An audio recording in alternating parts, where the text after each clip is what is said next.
একপাশে রজনীকান্ত, আরেক পাশে বাহুবলীর প্রভাসকে দেখে মনে হতে পারে আপনি চলে এসেছেন ভারতের সাউথের কোনো রেস্টুরেন্টে। ব্যাপারটা অনেকটা সেরকমই।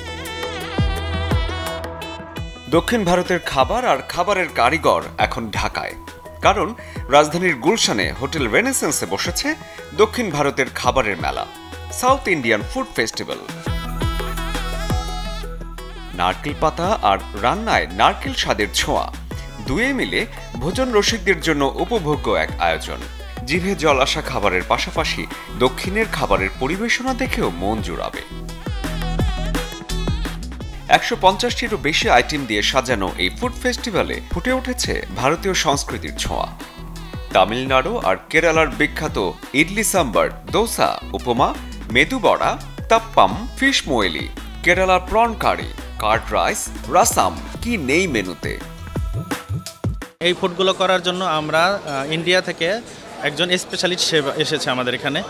আর এখানে সাউথ ইন্ডিয়ানের যে ক্লাসিক্স ফুডগুলো আছে, classics fish curry, classics chicken curry এবং most of the item vegetarian আইটেমগুলো এখানে আমরা দিয়েছি। গরম মশলার পেস্ট, নারকেল দুধ, কারি পাতা কিংবা সর্ষে দানা, সাথে বিশেষ মশলা বাত্তাল, কাঠ চিলি, শুলপাট্টে, অথেন্টিক এমন সব উপকরণ ব্যবহার হচ্ছে রান্নায়, যার সবই এসেছে চেন্নাই থেকে।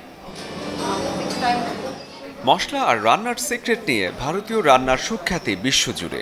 বিশেষ করে দক্ষিণের খাবার অনেকটাই পুষ্টিসম্মত। সাউথ ইন্ডিয়ান কালচারটা খুবই ভার্সেটাইল। তারা সি ফুড পছন্দ করে, তারা ভেজিটেবল পছন্দ করে, কারি লিভের একটা আছে, স্পেশাল মশলা থাকে ওদের। যেই হেরিটেজটা বা কুজিনটা আমরা চাচ্ছিলাম যে আমাদের বাংলাদেশে বসে আমাদের গেস্টরা যাতে এনজয় করতে পারে, ঢাকায় বসে একদম বাড়ির পাশে থেকে যাতে ফ্যামিলি সহ আসতে পারে। তামিলনাড়ু থেকে উড়ে আসা তামিল শেফের প্রণালীতেই প্রতিদিন খাবারের এই আয়োজন চলবে ১৩ জুলাই পর্যন্ত। শরীফুল হক, চ্যানেল 24, ঢাকা।